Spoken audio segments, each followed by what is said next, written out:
No, tienes que, dice aquí. Buenas tardes. Buenas tardes. Buenas tardes. ¿Cómo están? Bien, ¿y usted? ¿Le avisaron, profesor, que tuve que cambiar de ID? Sí. Yo tenía programado un número de clases y se terminaron con ustedes, pues entonces tuve que volver a reprogramar clases. Ahora va a ser de las 12 a un cuarto a la 1 a un cuarto, porque yo las tenía antes de 12 a 1, ¿no? Pero, Hola. hola. Pero ustedes entran a las 12 a un cuarto, ¿no? Sí. ¿A qué estación corresponde? Entonces, Bien. corresponde a la estación de invierno. Están casi todos. Corresponde.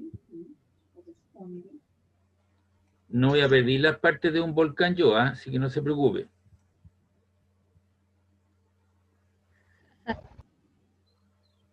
Mire, recién estaba esperando que el video de sus compañeros de tercero medio se convirtiera. A ver, recién terminó. Eso me pasa después, me pasa con cuarto con tercero y tercero con segundo. Entonces esto lo tengo que hacer en forma inmediata, si no después se me olvida.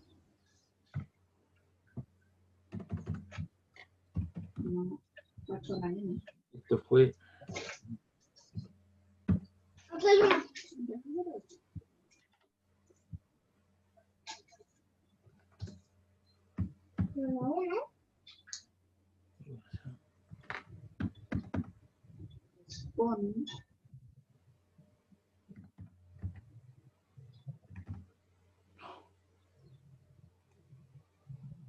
De la parte A,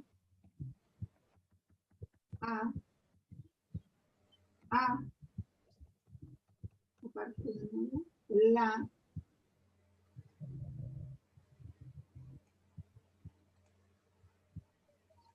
esa palabra, estación,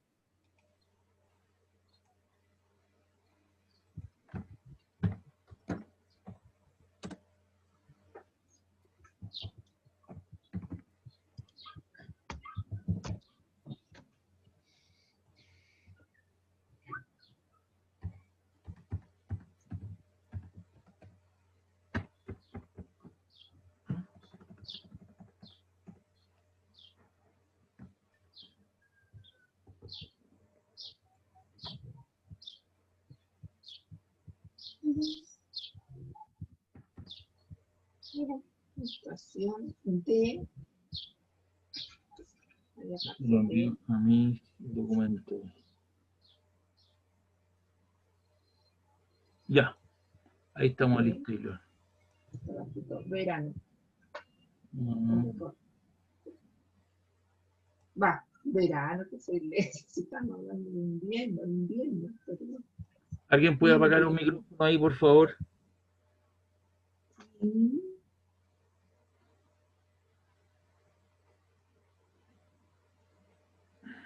Gracias. Bien, ¿en qué estábamos en la última clase? Estábamos haciendo problemas de caída libre y vamos a ver lo que era dinámica, ¿no?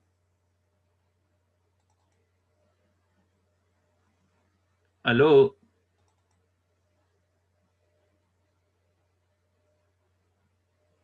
Sí, profe. ¿O estábamos viendo eso? ¿El PPT de dinámica?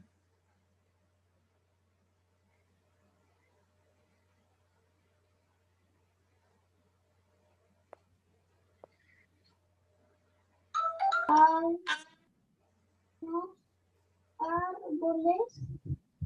No me acuerdo. No se acuerda.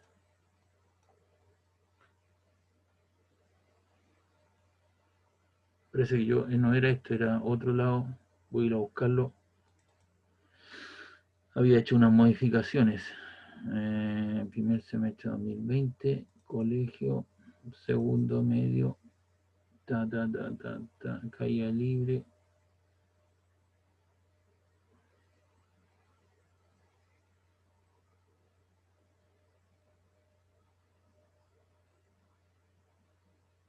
No, no está aquí.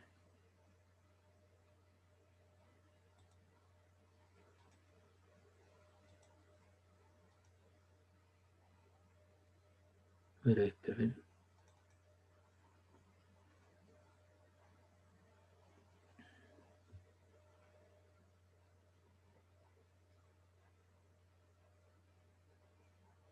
Sí, este era. Aquí está.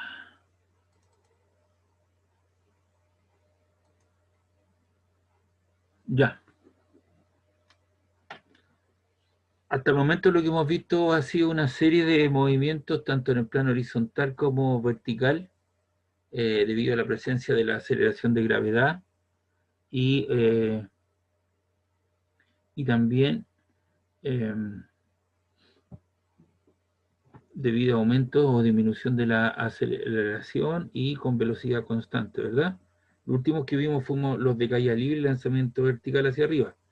Yo le agregué en la hoja que le acabo de subir, o que le subí hace un par de días atrás, le subí también lo que tiene que ver con, le hice algunos problemas más, le completé los problemas que no habíamos terminado y se los subí completito al sistema, no sé si los vieron. La plataforma está mala. ¿Cómo? Disculpe. ¿Aló? La plataforma no funciona. Ah, ya, pensé que me habían dicho que los problemas estaban malos. Ya, no, está bien. Ah, ok, bueno. Yo logré subir esta cosa y están ahí vos. Y todavía no se ha habilitado, yo no me he metido en estos días. Nos dijeron que después del martes recién podíamos entrar, o el martes, no sé cómo era. Ah, perfecto. Porque no había nada, creo. Ya, ok, muchas gracias. Ya, perfecto. Bien. Don Isaac, el otro día hubo una, si a alguien le interesa, tengo el link, hubo una discusión entre el doctor Massa defendiendo a Isaac Newton y otro señor, un español, un doctorado en física español, que también es un señor divulgador muy famoso en Europa. ¿Qué quiere don Roger? ¿Dónde está?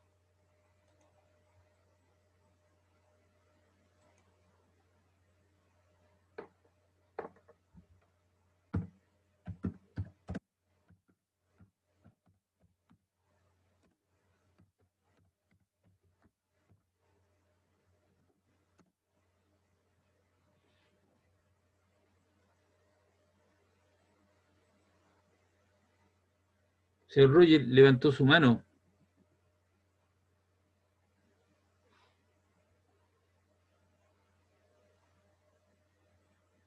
Señor Roger, nada. Ya, perfecto. Ok. Si alguien se interesa, es un video un poquito largo, pero ahí explican la vida y cada uno la postura y la defensa que hace de Isaac Newton contra este señor español que defiende a Albert Einstein. Entonces, hay diferentes visiones de lo que pasó, una serie de cosas, pero si uno analiza en el contexto general, son sus vidas muy parecidas, son extemporáneos, ¿cierto? Diferentes temporadas, diferentes tiempos, pero la historia se repite. Les voy a contar que Isaac Newton fue un niño que nace, bueno, su madre muy joven se casa con un señor terrateniente o que tenía parcelas, un poquito de avanzada edad, este señor fallece y su mamá se reencuentra con otro señor y decide dejar la parcela, ¿cierto? Y irse a la ciudad. Pero este nuevo señor con el cual se casa, que pasa a ser su padrastro, si usted quiere llevarlo así, le dice a su mamá que le pone una condición en que Isaac no puede ir con ellos, no puede ir a vivir con ellos, porque era el hijo mayor. Entonces, siendo muy adolescente, muy joven, entonces este señor lo que hace, Isaac Newton, se va desde la ciudad con todo, se aleja de su madre, con todo el descariño correspondiente, y vuelve a la que era su parcela, y en ese momento estaba la peste negra, y este señor se enclaustra en esa, y vive solo, enclaustrado, ¿cierto?, en cuarentena, si usted quiere llámale como usted quiera, durante mucho tiempo. Y él dice la historia que sentado bajo un árbol le cae una manzana y él ahí aparece el insight que se llama, esa visión repentina o ese ingenio repentino que aparece y aparece la solución a un problema que él lo tenía pensado hace mucho tiempo. Y ahí aparece, ¿cierto?, la ley de fuerza de atracción gravitacional sobre los cuerpos.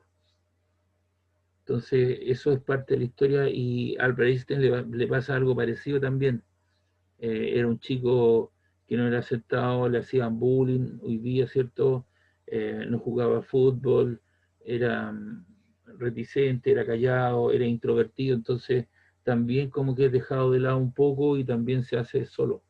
Y Isaac Newton también lo tuvo que hacer. Esto es para mostrarles un poco que son personas humanas, que tienen ciertas cosas propias de nosotros y que detrás de ellos hay una genialidad, pero también tienen algunas cosas personales y son parte de cualquier humano, con sus cosas positivas y cosas negativas.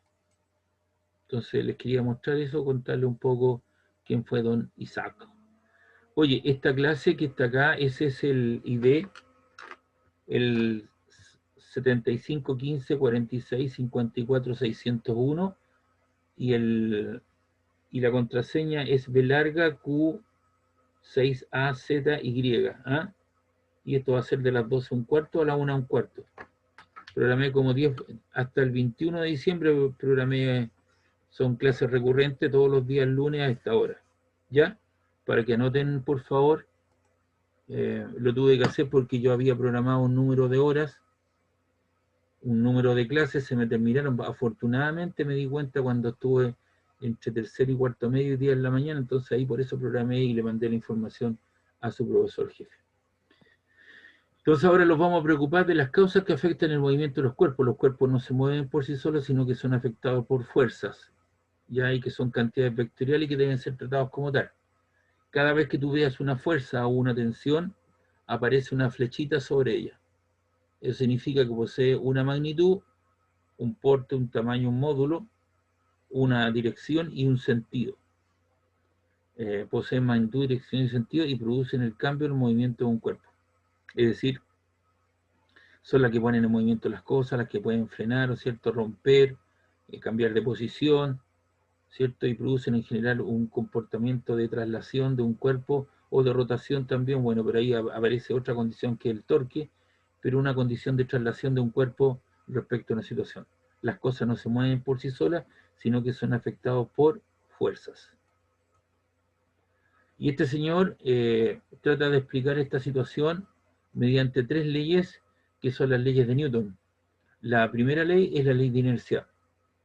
Y voy a repetir en forma textual lo que dijo este señor en algún momento.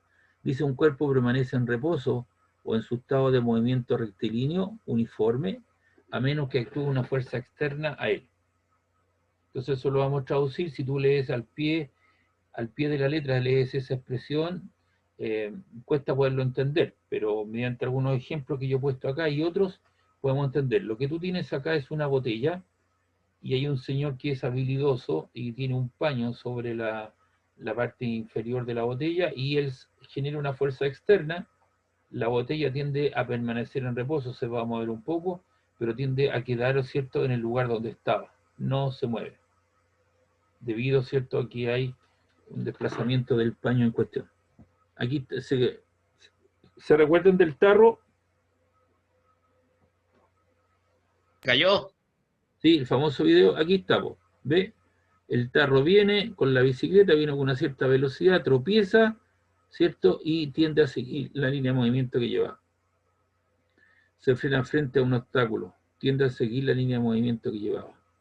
Y el tarro, ¿cierto?, cae en cuestión y sus amigos corren detrás de él. Entonces hay una tendencia a seguir el movimiento. De igual manera, todos los que somos porteños vemos aquí, tengo un bergantín, un velero, ¿cierto? No sé si será la Esmeralda o no. pero normalmente debido a su gran inercia, ¿cierto?, a la gran masa que tiene, no es fácil desviar un barco para posicionarlo frente a un muelle. Entonces lo que hacen estos barcos, vienen con cierta velocidad y como que quedan frenados, ¿cierto?, apagan sus motores, ¿cierto?, y quedan como a la deriva, en forma muy cercana a al muelle. ¿Y qué es lo que pasa ahí? Intervienen los remolcadores. Y los remolcadores lo que hacen es generar una fuerza, ¿cierto?, y van acomodando el barco hasta dejarlo en forma paralelo al muelle, y de ahí lanzan, ¿no es cierto?, las espías y logran estacionar, entre comillas, el barco.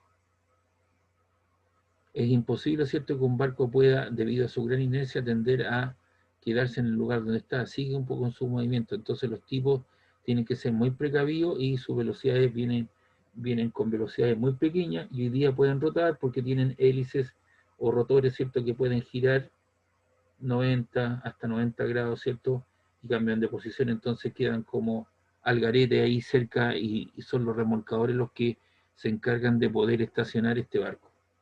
¿Ya?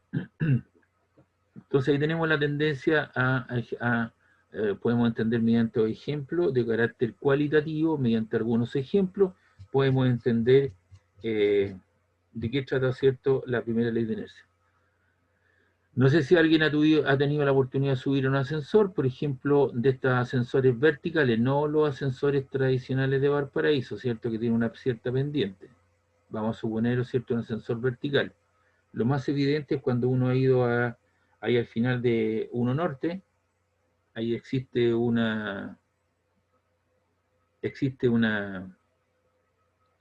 ascensor bastante rápido que tiene ahí el Coracero, la Torre Coraceros. Tú subes al envase, eres parte del envase, presionas el botón, por ejemplo, 10º piso, eso se lo comunica a un computador, el computador genera, ¿cierto?, una fuerza externa mediante un cable principal y 2 colaterales, normalmente es así, tienen contrapesos interiores, y el ascensor parte. Al partir uno siente una sensación de desagrado a nivel del estómago, como que las vísceras se quedan en el mismo lugar, y yo tiendo a seguir la línea de movimiento que llevaba. O sea, tiendo a quedarme en el mismo lugar donde estaba debido a esa fuerza externa. Hay una inercia, sería como el caso de la botella. Luego, ese ascensor que está acelerando, ¿cierto?, luego entre el primer y tercer piso, adquiere una velocidad constante, no puede seguir acelerando en forma eterna, adquiere una velocidad constante, va subiendo, y cuando va en el 7º piso, el computador le avisa al sistema electromecánico que tiene que frenar, y comienza a frenar, ¿cierto?, o comienza a detenerse para llegar al 10º piso, y ¿qué es lo que pasa? Como que uno tiende a seguir la línea de movimiento que llevaba. Me despego del suelo, es como que yo me hago más liviano, entre comillas. Esa sensación también, tanto en la partida como en la llegada, es la ley de inercia. Lo más evidente cuando uno sube una micro. Cuando uno sube una micro es parte del envase, el tipo parte, genera una fuerza externa, y yo le opongo una inercia al movimiento y trato de quedarme en el mismo lugar, y me voy hacia la parte trasera de mi asiento. En cambio, cuando el tipo va con una cierta velocidad y frena bruscamente porque se viene atravesando una persona en un paso cebra, para evitar, digamos, atropellarla, ahora le genera una fuerza externa contraria a la línea de movimiento que llevaba. ¿Y qué es lo que hago con mi cuerpo? Tiendo a seguir la línea de movimiento que llevaba, como el caso del tarro ahí en la bicicleta. Y si yo no tengo el cinturón de seguridad, lo más probable es que yo me voy a pegar de cúbito dorsal, ¿cierto?, en la parte trasera del asiento delantero, ¿cierto? Me voy hacia adelante. Por esa razón, el uso de los cinturones de seguridad son importantes, ya tanto para el copiloto como quien conduce, y también, ¿cierto?, en el caso de la gente que va en forma posterior, el caso de la guagua, ¿cierto?, con estas sillas especiales, porque se ha visto que si tú controlas esa situación, tiene una alta probabilidad de que vas a sufrir algunas magulladuras, algunas lesiones, sí, pero puedes salvar tu vida.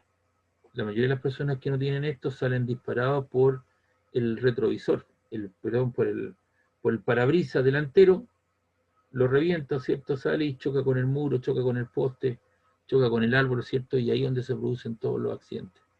Entonces el uso del cinturón es importante, y está basado en este principio que se llama la ley de inercia. Entonces en todos estos problemas que yo he tratado de explicar, desde el punto de vista cualitativo, se puede ver lo que es la ley de inercia, que sería la primera ley. Si el conjunto de todas las fuerzas que actúan sobre el cuerpo es cero, es decir, dos fuerzas que están actuando en esa dirección y estas dos fuerzas en esta dirección, el cuerpo se moverá con movimiento rectilíneo uniforme, es decir, velocidad constante. Y me salto la tercera. Usted dirá, pero le falta la segunda, pues, profe. Sí, me falta la segunda. Pero a mi parecer, tanto la primera como la tercera ley las puedo explicar desde el punto de vista cualitativo y están incorporadas en la resolución del problema. En cambio, la segunda ley, que vamos a ver un ratito más, ahí se incorpora un modelo, ¿cierto? Una estructura entre ciertas variables.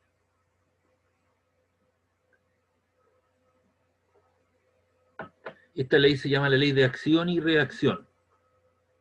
Abre comillas, repito lo que dijo este señor, a toda fuerza, siempre se le opone otra fuerza de igual magnitud y sentido contrario. A la primera se le llama acción y a la segunda reacción y viceversa. Cierra comillas, punto. Estas fuerzas actúan sobre cuerpos de masas diferentes. Entonces a uno se le llama acción o reacción. Depende de la persona que quiera adaptar esta situación. No existe la fuerza aislada, siempre actúan de a pares, siempre hay una causa y hay una causa y efecto. Aquí lo que tengo es una superficie horizontal donde existe un cuerpo que está haciendo una fuerza sobre el suelo y el suelo le responde con una fuerza hacia arriba. Las dos flechas son de igual magnitud pero sentido contrario. ¿Qué significa eso? Esa doble barra significa que la magnitud o módulo, el tamaño de la flecha, el porte, eso sería la fuerza que hace el cuerpo sobre el suelo, es igual a la fuerza que hace el suelo sobre el cuerpo. Son de igual magnitud, pero sentido contrario. Una es positiva y la otra es negativa, o viceversa. ¿Cuál es negativo? Eso lo decides tú. Depende del sistema referencial que uno tenga. Acá tenemos dos personas, A y B, que están generándose fuerzas mediante una cuerda.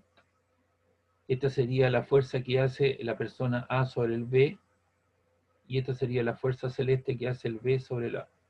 Entonces, fíjate también los tamaños de las flechas son de igual magnitud. Ahí está. La magnitud que hace la fuerza de A sobre B es la misma de B sobre A y son de sentido contrario. Esta es positiva y esta es negativa. O si alguien quiere llamar esto negativo, eso será positivo. O esto será negativo y eso será positivo. Depende cómo tú te des tu sistema referencial. No existe la fuerza aislada, siempre de a pares. Acá lo que tengo un señor, la acción, el neumático se empuja en el pavimento y la reacción es que el pavimento empuja al neumático y el señor puede ¿cierto?, andar, o puede conducir, o puede moverse a través con su autito. Acá tengo un cohete, ¿cierto? La acción, el cohete empuja los gases y la reacción es que los gases empujan al cohete. Acá tenemos una persona que está traccionando, tira de un resorte y el resorte, ¿cierto? La reacción es que el resorte tira del hombre. Entonces, en general, aquí le he puesto algunos casos donde, ¿cierto? En general, si existen dos cuerpos, el 1 y el 2, esta fuerza que está apuntando ahí sería la fuerza que hace el 1 sobre el 2, perdón, el 2 sobre el 1, y esta sería la fuerza que hace el 1 sobre el 2. Las magnitudes son iguales, pero sentido contrario. No existe la fuerza aislada. Alguien de ustedes me dice, ¿sabe qué? Yo me voy al confín del universo. Y ahí yo me paro y ahí no me está afectando ninguna fuerza. Sí, pero tú tienes una masa y esa masa está siendo afectada por una fuerza de tipo gravitacional, que sería la fuerza de interacción, sería la constante gravitación por el producto de las masas partido por la distancia entre ellas al cuadrado. Dos partículas que sean positivas o dos negativas se repelen, pero hay una fuerza de interacción colombiana, igual cosa positiva negativa o negativa positiva. Entonces la naturaleza predice una estructura, una fuerza, ¿cierto? Pero no existe la fuerza aislada y estas fuerzas actúan de a pares. Entonces, tanto la primera como la tercera ley las puedo explicar desde el punto de vista cualitativo. No sé si hay alguna consulta, duda.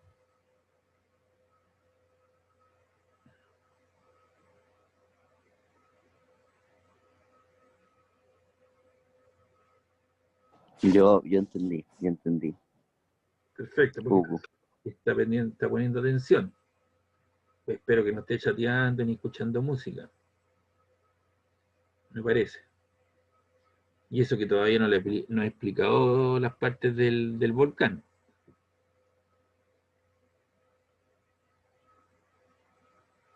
¿Alguien más? ¿Consulta, dudas, preguntas?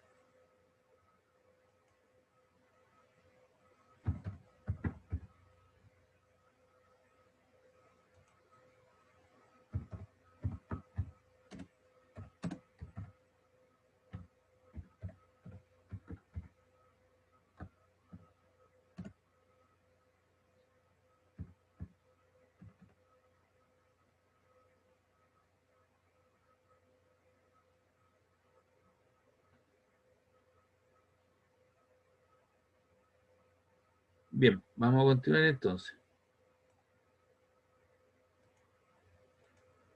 Ya, aquí tenemos la segunda ley, que es la ley de masa.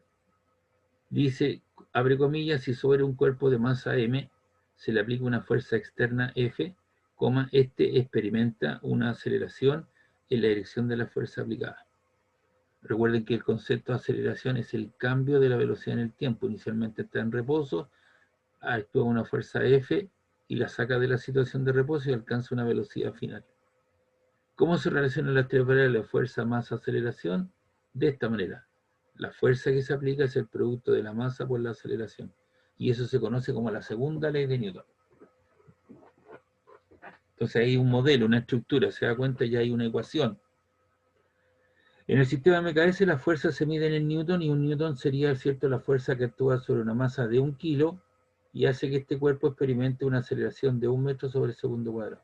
En el sistema CGS es lo que aparece como una dina, y una dina es la fuerza que actúa sobre una masa de 1 gramo y hace que este experimente una aceleración de 1 centímetro sobre el segundo cuadrado. ¿Cuál es la relación funcional? ¿Cómo yo paso de un sistema a otro? Ahí está. Un newton son 1 por 10 elevado a 5 dinas, y 10 elevado a 5 son 100.000 dinas. También existe otro sistema que es el sistema técnico, donde está el kilogramo fuerza y una flechita ahí, o un kilopondio, 9,8 newton. Entonces ya tenemos las tres leyes, dos de ellas las puedo explicar desde el punto de vista cualitativo, en cambio la segunda la puedo explicar desde el punto de vista, ¿cierto?, de una estructura, un modelo, una ecuación. En el caso de tener más fuerza actuando sobre M, porque ahí lo que estoy suponiendo que solamente está esta fuerza externa, pero van a haber otras fuerzas que van a estar actuando. Ya las explico. Entonces se tiene que la suma de la fuerza es igual al producto de la masa por la aceleración. Ese término que está aquí lo han visto, ¿no?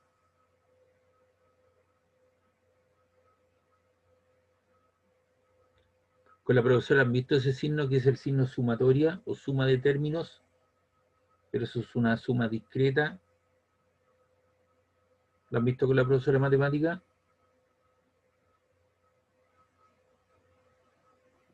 ¿Cuál, profe? Este signo, el signo sumatoria. No. Eso significa suma de términos. La suma, tengo que sumar todas las fuerzas que estén aquí, las que están actuando, y eso igual a la masa por la aceleración. Coma, si además estas fuerzas son coplanares, ¿qué significa el concepto coplanar? Significa que pertenecen a un plano, y voy a suponer que pertenecen al plano XY. Entonces, si pertenecen al plano XY, tienes que la 1, eje X, todas las fuerzas que estén apuntando en el eje X, va a ser igual a la masa por la aceleración en ese eje, AX.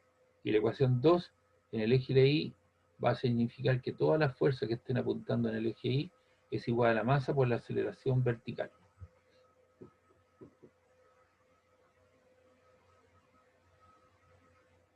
Cristóbal Díaz.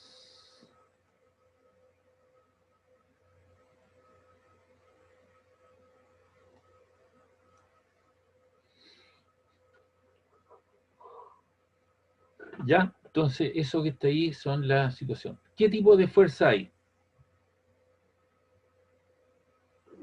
Don Cristóbal. ¿Aló, don Cristóbal? Sí, dígame, ¿qué pasó? ¿Qué tal? ¿Cómo está? Buenas noches. ¿Aló? ¿Aló? Sí, lo escucho. Hola, ¿qué tal? Bien. ¿Y usted? Buenas noches. Sí, bien. Buenas noches. Sí. Ya. Ya, ¿qué tipo de fuerza hay? Está la fuerza peso. Todos nosotros tenemos una fuerza peso P o W. ¿De dónde aparece la W? Weight. Weight net. Peso neto. Si tú pides algo a Alibaba, te llega una caja, un envase, dice peso neto, porque obviamente si tú sobrepasas un valor de carga, ¿cierto? Tienes que pagar un adicional, tienes que pagar un impuesto, ¿cierto? Por el sobrecargo. En este caso, ¿cierto? No lo haces y tienes el weight net o peso neto. Es la fuerza con la cual la Tierra trae los cuerpos hacia el centro de ella. Eso es la fuerza peso. Y el peso es igual al producto de tu masa por la aceleración de gravedad. ¿Cuál es tu masa? Tus músculos, tus intestinos, tu pelo, tu piel, tus huesos, tu corazón, tus pulmones, tu hígado, tus riñones, tu estómago, todo eso es tu masa. Y si esa masa tú la multiplicas por un valor constante, que es la aceleración de gravedad, que G vale 9,8 metros segundo cuadrado, pero nosotros usamos 10, ¿qué es lo que tienes a multiplicar? El peso de una persona. ¿El peso en qué se mide? En Newton, que sería la fuerza que hace sobre una masa de 1 kilo y hace que éste experimente una aceleración de 1 metro partido por segundo cuadrado. La masa es la cantidad de materia del cuerpo que acabo de mencionar. Si tú multiplicas esa masa, la colocas en un dinamómetro, ¿cierto? O en un neutómetro, tú lo multiplicas por G, obtienes el peso. La masa se mide en balanzas, el peso se mide en dinamómetros. La masa, su unidad fundamental es el kilogramo. La unidad fundamental del peso es el newton. La masa es constante, el peso es variable porque G es variable. Y ahí tiene una serie de valores de G, pues mire, varía o no, dependiendo del planeta. Ahí tenemos Mercurio, Venus, Tierra, Marte, Júpiter, Saturno, Urano, Neptuno, la Luna. Los valores de G que se han logrado medir. Entonces, fíjense bien, por favor, ya me refiero a esa tablita. Aquí tengo un cilindro que está apoyado en una superficie, ahí está la fuerza peso. Una cosa que está colgando de un cable, hay una fuerza peso que la mantiene, ¿cierto?, hacia el centro de la Tierra. Un objeto que está en un plano inclinado, alfa, la fuerza peso está ahí apuntando hacia el centro de la Tierra. Ahora, esto que está aquí interesante porque han aparecido varias informaciones al respecto, una serie de otras cosas. Y, por ejemplo, si nosotros mandamos un astronauta que tenga 80 kilos, yo quiero saber el peso, multiplica 80 por ¿cuánto? Por 10. 80 por 10, ¿cuántos son? ¿Cuánto es?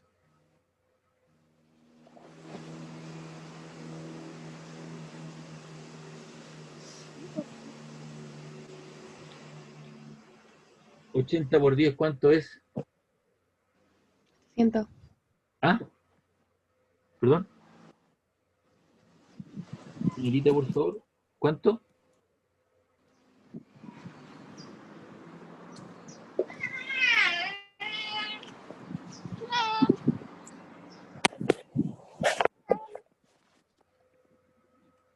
¿800 qué? ¿Kilogramos o newton?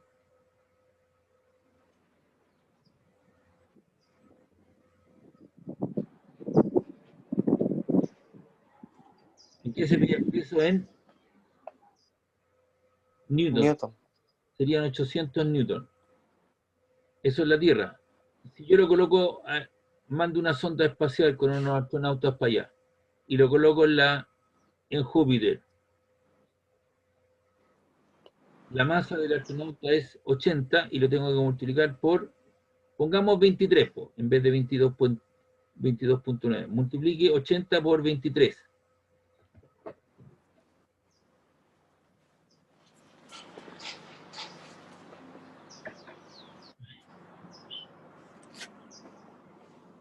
¿Cuánto le queda eso?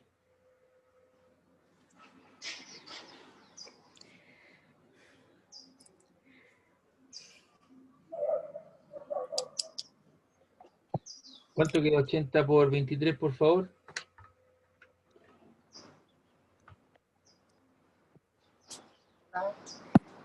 Hola. Está tomando solcito ahí. Sí. Está tomando solcito. 1840, profe. 40, ¿qué? Newton. Newton. Newton. Así que ese astronauta, yo lo coloco en la superficie y ese astronauta no es capaz de pararse del suelo. No es capaz de moverse. Porque su estructura muscular, su estructura de hueso, ¿cierto? Y todo no le es posible poderse levantar, poderse mover. No puede su propio peso. Entonces ya hay una condición que le impide mandar personas a vivir a Júpiter. En Marte son 3,7. Si usted multiplica 80 por 3,7, no hay problema, po. Eso vale 296. Porque la Tierra, ¿cierto? La aceleración de gravedad de Marte es menor que la Tierra. Puede ser posible. La de Venus es parecida. Mercurio es pequeña. La Luna, un sexto. Entonces, por eso que los tipos, cuando están en la Luna, usted ha visto las fotos, andan prácticamente saltando, ¿no? Entonces, esa deficiencia les cuesta poderse mover y esa deficiencia de peso aparente hace que los tipos tengan unos trajes espaciales con una mochila con bastante peso para tratar de tener un peso adecuado y eso podemos mantener en estabilidad. Entonces, usted mira, oiga, profe, pero hay otras cosas que afectan, pues llueve ácido sulfúrico, hay grandes tempestades, radiación extrema, 300 grados Celsius en el día, ¿cierto? Menos 200 grados Celsius en la mañana. Claro, hay otros factores. Lo único que quiero hacerles ver que hay un factor físico que es la aceleración de gravedad que impide que el hombre pueda habitar en algún otro planeta. La única forma de que el hombre pueda vivir en otro planeta es generar una aceleración de gravedad muy parecida a la Tierra, pero en forma artificial. ¿Y cómo se logra eso? Haciendo girar estas cosas. Usted ve que normalmente hay estas estaciones espaciales, ¿cierto? Cuando uno ve las películas, están girando, ¿no? Al girar, ¿cierto? Te genera una aceleración centrípeta que es equivalente, que apunta hacia el centro del círculo, el círculo que está generando, y esa aceleración de gravedad es parecida a la aceleración de gravedad en la Tierra.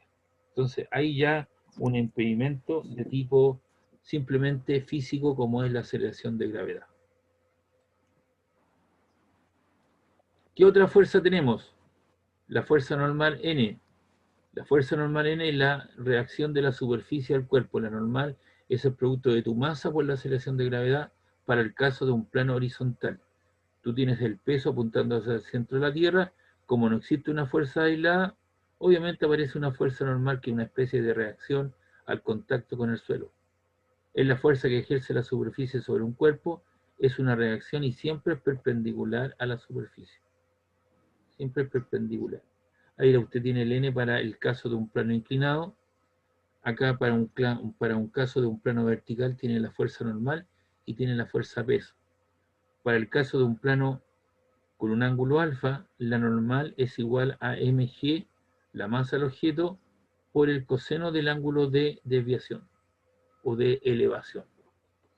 Entonces, en este momento, todos los que están, ¿no es cierto?, escuchando esta clase, salvo la señorita que está tomando sol, parece, está en la playa, no sé, señorita. Había una señorita que alguien le preguntó si estaba tomando sol. ¿Estaba en la playa, señorita? Si se acaba el tiempo, se vuelvan a conectar, ¿de acuerdo?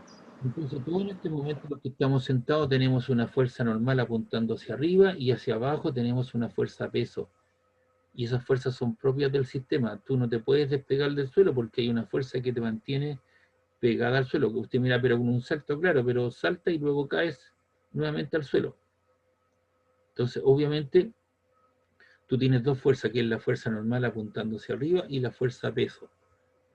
Y también existe otra fuerza, que es la fuerza de roce. Y la fuerza de roce es la fuerza que aparece debido a la interacción entre las partículas de la superficie. Siempre es opuesta al desplazamiento. Si tú te mueves hacia la derecha, existe una fuerza de roce contraria a tu desplazamiento. Si te mueves hacia la izquierda, la fuerza de roce es opuesta al desplazamiento. Y eso nos permite poder caminar, ¿cierto? Arrastrarnos, no arrastrarnos, pero sí caminar y apoyarlo sobre la superficie en cuestión. Le voy a preguntar a las chiquillas, si alguien me quiere contestar, lo hace. Chiquillas, cuando ustedes van a un evento,